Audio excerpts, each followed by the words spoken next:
Hallo, ich bin CP Fatius und willkommen zu meinem Video.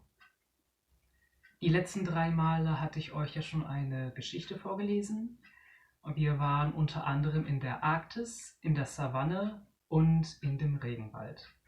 Diesmal wird es etwas nasser und ich möchte mit euch quasi schwimmen gehen. Viel Spaß bei der Geschichte. Es war einmal Teil 4. Der Ozean. Endlose Tiefen, endlose Weiten. Kristallklar und viel Raum für das Leben. Eine Artenvielfalt, wie man es sich gar nicht vorstellen kann. Korallen, Schwämme, Haie und ganz viele andere Fischarten, Säugetiere und Algen leben im Meer.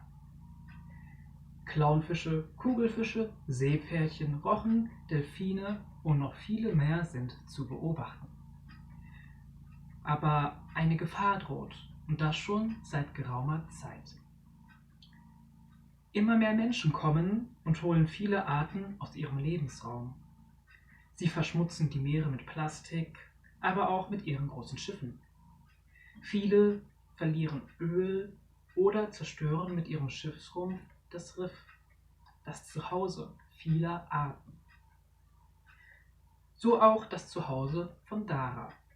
Dara ist eine junge Delfinin, die am Rand eines Riffes mit ihren Eltern und Freunden lebt. Wie jeden Morgen wird sie von ihren Eltern geweckt, da sie immer lange schlafen will. Aber wenn Dara einmal wach ist, dann schwimmt sie ohne Pause den ganzen Tag durch. Nun komm schon, Dara, du musst dich beeilen, sonst kommen wir noch zu spät, wird sie von ihrem Vater geweckt. Nur noch 5 Minuten, meint sie, aber es ist klar, dass sie jetzt nicht mehr schlafen kann. Dara, Liebes, das Frühstück ist fertig. Ich komme, Mama. Wie jeden Morgen gibt es Fisch, leckere Heringe und Sardinen. Schon nach kurzer Zeit ist Dara fertig mit dem Essen und sie macht sich mit ihren Eltern auf den Weg in das Riff. Wie immer treffen sie auf Tiberius, das kleine Seepferdchen und auch seine Familie, sowie Robert den Rochen. Hallo Dara, wird sie von Tiberius erfreut begrüßt und seine Geschwister sprechen ihm nach. Guten Morgen zusammen, ihr seid ja heute gut drauf. Heute sollen die Strömungen besonders gut sein und Robert kommt hinter dem Felsen hervor. Robert, freuen sich die Seepferdchen und steigen ihm auf den Rücken, um mit ihm zu reisen, da das Reisen auf seinem Rücken am meisten Spaß macht. Heute können wir die westlichen Strömungen nehmen, sie sind die schnellsten. Woher weißt du das nur? Dara wundert sich jeden Tag, woher Robert weiß, welche Strömung man nehmen muss. Das Meer hat's mir gesagt. Und Robert hat etwas Geheimnisvolleres in seiner Stimme. Es dauert nicht lange und sie sind wirklich in kurzer Zeit im Riff angekommen. So, runter mit euch, wir sind da. Und alle Seepferdchen steigen von Robert ab. Ja, lass uns Strom surfen. Komm mit, Dara. Das lasse ich mir nicht zweimal sagen.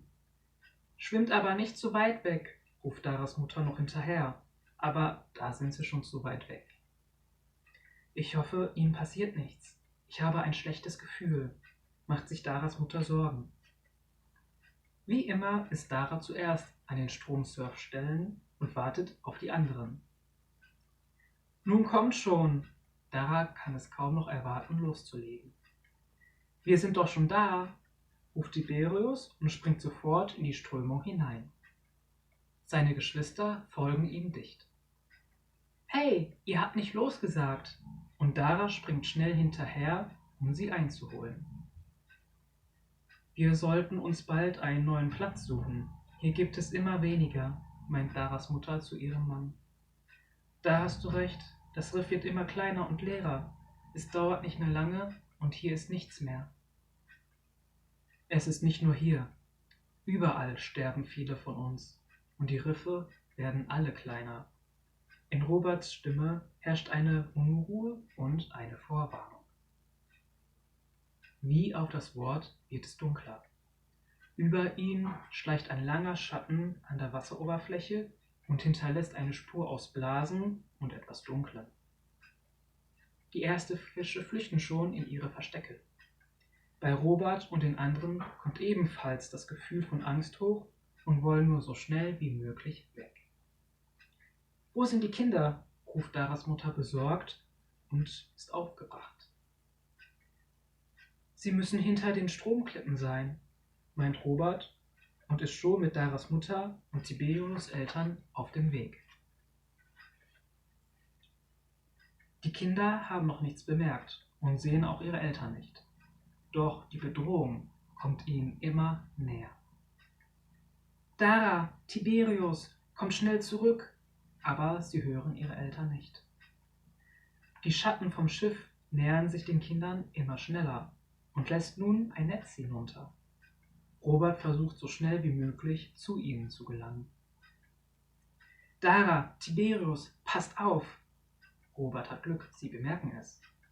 Über ihnen wird es nun auch dunkler und kälter und immer mehr Schiffe tauchen auf. Sie blicken nach vorne und sehen schnell eine Wolke auf sich zukommen. »Was ist das denn?« fragt Tiberius ängstlich und versteckt sich hinter Dara. »Das muss eines dieser Schiffe sein, die alles zerstören und töten. Wir müssen schnell hier weg.« Dara schwimmt mit Panik los. Tiberius und seine Geschwister haben große Mühen, sich an ihr festzuhalten. »Schwimm schneller, es holt uns ein!« »Ich schwimme schon so schnell, wie ich kann!« »Ah!« Dara muss schnell einem Felsen ausweichen. Aber sie haben Pech. Eine zweite große Wolke kommt auf ihnen zu und sie müssen wieder zurück. »Schnell, nach links«, ruft Tiberius. »Dara, Tiberius, ihr müsst schnell nach vorne schwimmen!« Sie hören nur eine Stimme, machen aber sofort das, was diese ihnen sagt. »Da vorne, ich sehe eine Öffnung!« Dara gibt noch einmal Schwung, da die Öffnung sich immer weiter schließt. Dabei muss Dara immer häufiger Fischen und Korallen ausweichen. Es sind nur noch wenige Meter von der Öffnung zu sehen. Plötzlich kommt eine große Krake in den Weg und sie stoßen zusammen. Noch ist sie offen, aber nicht mehr lange. »Raus mit euch!« Tiberius nimmt seine Geschwister und schleudert sie nach draußen, bevor sich die Öffnung schließt. »Dara, schwimm dagegen an!« Daras Eltern versuchen das Netz, was Dara und Tiberius gefangen hält, zu zerstören. Doch das gelingt ihnen nicht und die beiden werden immer näher an die Wasseroberfläche gezogen. »Mama, Papa«, rufen die beiden und geben ihr Bestes. »Dara, Tiberius, nehmt unsere Flossen!« Dara versucht sich festzuhalten, aber der Zug nach oben ist zu stark. »Mama, Papa, wir wollen bei euch bleiben!« Aber zu spät. Das Netz mit den beiden gelangt nun an die Wasseroberfläche. Ja, es war einmal Teil 4. Dara und Tiberius sind gefangen und sie werden wohl an die Wasseroberfläche gezogen. Das ist traurige Realität. Auch heute und noch in Zukunft werden wahrscheinlich Schleppnetze benutzt, die über die Oberfläche des Meeresbodens schleifen und so nicht nur die Verstecke und Riffe zerstören von den ganzen Arten, abgesehen auch eben von den Korallen, sondern auch Lebewesen mitfangen, die im Prinzip nicht dort hineingehören. Eigentlich gehört ja keiner von denen in die Netze. Es ist schwer, etwas dagegen zu unternehmen, aber man kann etwas dagegen unternehmen. Ich überlege, ob ich die Geschichten noch ein bisschen weiterschreiben soll, ob ich das Ende, das ist ja alles offen, schreiben soll zu positiven oder doch eher weiter zu einem negativen, zu einem traurigen Schicksal zu Ende bringen soll. Ihr könnt es mir gerne sagen, ob ihr das haben wollt. Sagt mir bitte wie immer, ob euch die Geschichte gefallen hat. Was kann ich besser machen? Was soll ich verändern? Einen Teil gibt es ja noch. Und ja, ich hoffe, es hat euch gefallen und ihr dürft schon gespannt sein auf den letzten Teil. Denn ich denke, er wird vielleicht doch ein bisschen anders. Ich muss noch gucken, wie ich ihn zu Ende schreibe. Gerne liken, abonnieren, kommentieren und dann sage ich Tschüss, bis zum nächsten Mal.